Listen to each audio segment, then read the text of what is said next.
technique. Demain midi, Édouard Philippe et Muriel Pénicaud lèvent donc le voile sur les 5 ordonnances qui vont réformer notre code du travail. À votre avis, c'est la transformation en marche, pour reprendre les mots d'Édouard Philippe, ou le début d'un malentendu avec les Français ? Je ne le sais pas exactement, puisqu'on attendra demain pour le voir. Ce qui est sûr, c'est qu'il y a eu nombre de réunions, de concertations, je le crois, 48 réunions au total, mais aucun document n'a été communiqué aux organisations syndicales. Même vous qui avez été rue de Grenelle entre 2014 et 2015, vous n'avez pas eu la moindre fuite, rien du tout ? Il n'y a eu aucune fuite. On voit bien quand même que des informations ont dû filtrer un peu, ou des assurances ont été données pour que Jean-Claude Mailly, à l'avance, alors que nous n'avons pas les textes, annonce qu'il ne participera pas à la manifestation. Cela dit, annoncer une manifestation aussi sans connaître le contenu des ordonnances reste aussi assez surprenant. Voilà, c'est des habitudes, mais cette concertation s'est engagée. On a aujourd'hui, une volonté de donner plus de souplesse aux entreprises. Je crois que c'est normal. Il faut que cette souplesse soit donnée. On dit maintenant agilité aux entreprises, c'est-à-dire la capacité d'embaucher plus facilement et peut-être de licencier plus facilement. Et l'autre partie, l'autre volet, quand on fait de la flexi-sécurité, il y a la partie sécurité qu'on attend, c'est la sécurité qui sera donnée aux travailleurs, aux salariés. Si on vous écoute, François Rebsamen, vous qui êtes socialiste, il y a peu de chances qu'on vous voit défiler le 12 septembre ou le 23. Ouais, je vais donner quelques exemples de choses que je ne souhaiterais pas voir dans les ordonnances, ce qu'on appelle des lignes rouges. Mais effectivement, j'attends de voir le texte demain, de voir les textes. On me dit d'ailleurs que toutes les ordonnances ne seront pas présentées demain. Vous savez, il y a 5 ordonnances. C'est qui on ? C'est les milieux autorisés, comme disait Coluche. Vos anciens collaborateurs rue de Grenelle ? Il y a rue de Grenelle. Vous avez quand même quelques fuites, donc. Hein. Il y a rue de Grenelle des négociateurs avisés au cabinet de la ministre qui ont mené toute la partie technique, parce que depuis la reprise des négociations, ce sont les conseillers qui habiles et connaisseurs du droit du travail qui négocient. Et donc, on me dit que le bloc pénibilité, qui doit être une des 5 ordonnances, ne sera peut-être pas présenté demain.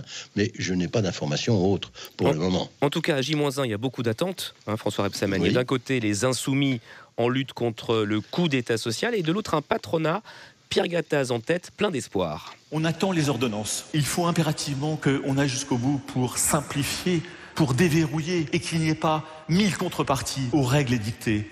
Voilà, donc là, le MEDEF attend beaucoup. Le MEDEF qui négocie avec Muriel Pénicaud. Il y a des proches du MEDEF dans son cabinet. Oui, bien sûr. Ça penchera de quel côté, alors ? Je ne sais pas. Le directeur de cabinet est un ancien négociateur du MEDEF, la partie sociale, mais c'est quelqu'un de tout à fait compétent dans le domaine du dialogue social. Il connaît bien le droit du travail.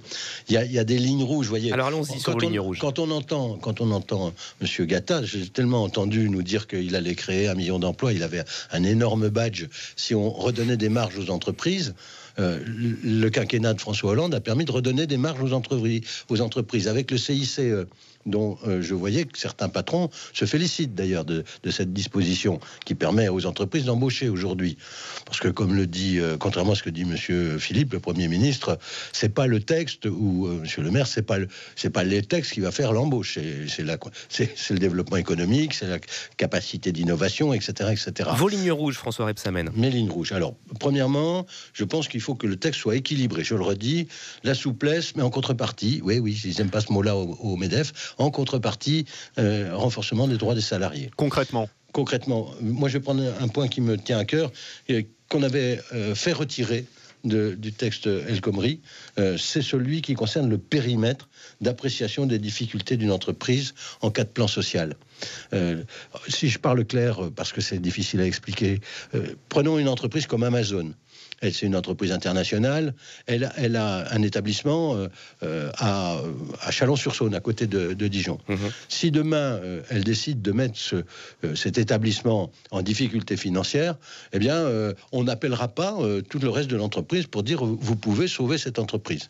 Donc, on resterait sur le périmètre français. Moi, j'y suis totalement opposé.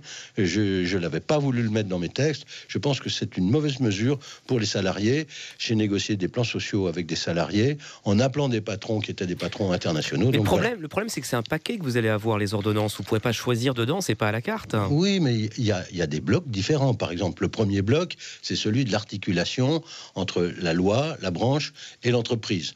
On voit bien que là, de ce côté-là, je pense que Force ouvrière a obtenu qu'il y ait dans ce bloc plus de choses pour la branche, et notamment des choses qui relevaient de la loi. Donc ça doit les satisfaire. Ça aussi, ça vous surprend, Force ouvrière, qui ne s'allie pas aux autres syndicats CGT Sud pour manifester le 12 ? Non. Qu'est-ce que ça veut dire ? Que c'est peut-être plus social-démocrate que vous ne l'auriez pensé, cette réforme ? Non, mais je pense qu'il y a sur le point qui tient très à cœur à Jean-Claude Mailly et à Force ouvrière, notamment ce que je viens de dire, c'est-à-dire ce qui concerne le secteur des branches, il y a eu sûrement des avancées. Sûrement, ou vous avez des fuites ? Je dis il y a eu sûrement des avancées, parce que quoique Jean-Claude Mailly a fait savoir qu'il attendait la fin du marché, selon une expression qui lui est propre, pour compter les bouses. Donc on va voir demain. C'est quand même difficile, cette émission, de parler d'un texte qu'on n'a pas, que personne ne connaît. Alors les ordonnances, on va revenir un tout petit peu en arrière. Le premier qui en a parlé dans la rentrée politique, c'est votre ami François Hollande, que l'on écoute dans quelques instants. Bien sûr. Il ne faudrait pas demander des sacrifices aux Français qui ne sont pas utiles. Il ne faudrait pas flexibiliser le marché du travail au-delà de ce que nous avons déjà fait, au risque de créer des ruptures. On nage pas en pleine hypocrisie, là tout de même, François Rebsamen, parce que cette réforme voulue par Emmanuel Macron, c'est la continuité de la loi El Khomri. C'est la continuité, on verra demain. C'est d'après ce qu'on peut dire, si ces lignes rouges que j'évoque s'y trouvent, c'est pas la continuité. Par exemple, est-ce que demain, on dira, dans le cadre de la fusion des instances représentatives du personnel, ce qu'on appelle les IRP, est-ce qu'on dira que le CHSCT, que tout le monde connaît, tous les salariés connaissent, qui défend donc l'hygiène et les conditions de travail, la sécurité au travail, est-ce qu'il aura toujours une personnalité morale qui lui permettra d'aller en justice pour défendre les salariés menacés? C'est une vraie question. Et c'est une autre de vos lignes rouges. Ah oui, parce que je le dis, et ce que voulait dire François Hollande, c'est un peu ça. OK pour la souplesse aux entreprises, mais renforcement et du dialogue social et des droits des salariés, la défense des salariés. Troisième sujet que je peux prendre comme ça, je ne sais pas, mais on verra, l'extension demandée par le MEDEF depuis 2004 du contrat de projet. Vous savez, on a fait le contrat de projet pour le secteur du bâtiment, et donc pour la durée du projet, dans le secteur du bâtiment, on peut embaucher en CDI quelqu'un. Quand le projet est terminé, le contrat de travail prend fin. Ils voudraient l'étendre à différents secteurs. Ça fait longtemps qu'ils le demandent. Mais moi, je pense que c'est une atteinte au contrat de travail. Donc, on verra si ça figure. Moi, je ne peux pas critiquer à l'avance sans avoir le texte. On parle beaucoup de François Hollande, Yael, en cette rentrée. Info du JDD, François Rebsamen, l'ancien président, dit qu'il mobilise ses propres réseaux pour faire libérer notre confrère Lou Bureau détenu en Turquie. Est-ce qu'il en fait pas un peu trop? Diplomatie parallèle? Je ne sais pas. Je n'ai pas d'informations sur ce sujet. D'accord, vous n'avez pas eu cette information? Aucune information sur ce sujet.